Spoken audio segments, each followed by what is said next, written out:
Today we're going to go back to the mole, which we talked a little bit about in the previous chapter, and we're going to talk about how that relates to molar mass and then do a few gram to mole conversions. Okay, so formula mass is basically the sum of the atomic masses of all the elements in a chemical formula. And the reason we use formula masses is because it allows us to measure out quantities in the lab of a particular substance and know how many of those atoms or molecules we have.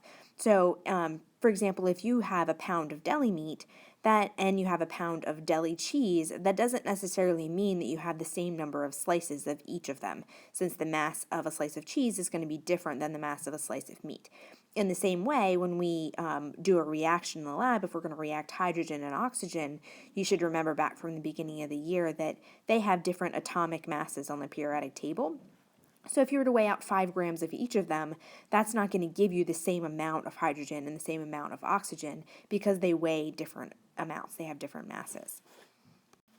Okay, so for example, what is the formula mass of water? So we need to take a look at our periodic table and add up the formula masses that were given, or the molar masses, atomic masses that were given for each one.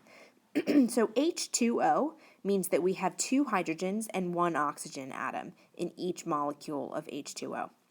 So that means that one molecule is going to weigh 2 times 1.0078, which we get from here, all right?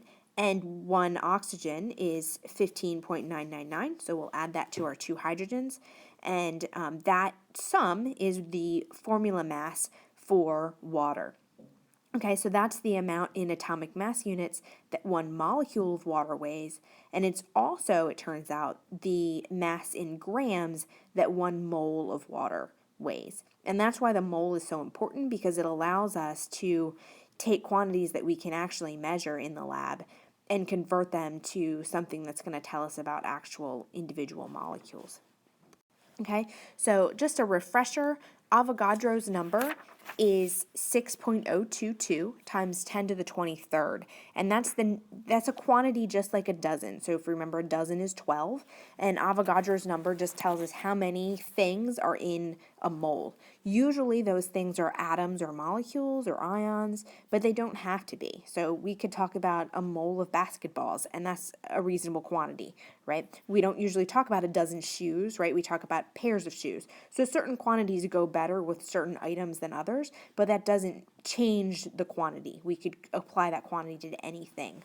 And the molar mass is going to be the mass of 1 mole of that particular item, usually a molecule or an atom. So as I said before, if we've calculated the formula mass for water, that is also equal to the molar mass of 1 mole of water molecules, right? So that may seem a little bit overwhelming, but we're going to do a lot of practice with this in class, and we're going to just do 2 pretty simple examples now.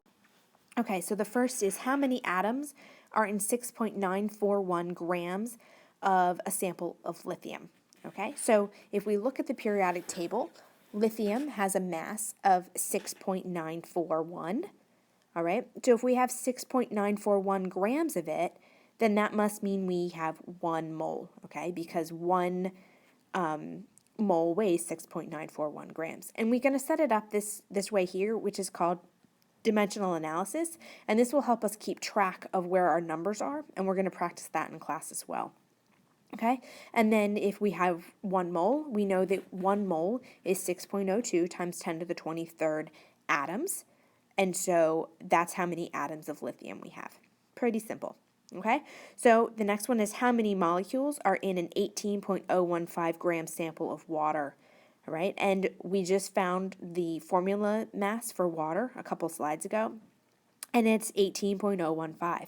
So we know that 18.015 grams is equal to 1 mole, okay, and that means we have 1 mole of water here, which is going to be, again, 6.02 times 10 to the 23rd. So we could, if we wanted a mole of water, we could weigh out 18 grams of it in the lab. All right, if we wanted 2 moles, we could weigh out 36 grams of it in the lab. And that's why this molar mass is such a useful quantity. Okay, so we're going to do a little bit of practice with these simpler problems, and then we're going to apply this to the reactions that we've been doing in this chapter to figure out if we put in 1 mole of water, how much of a particular product are we going to get out, or how much of a different reactant do we need to put in.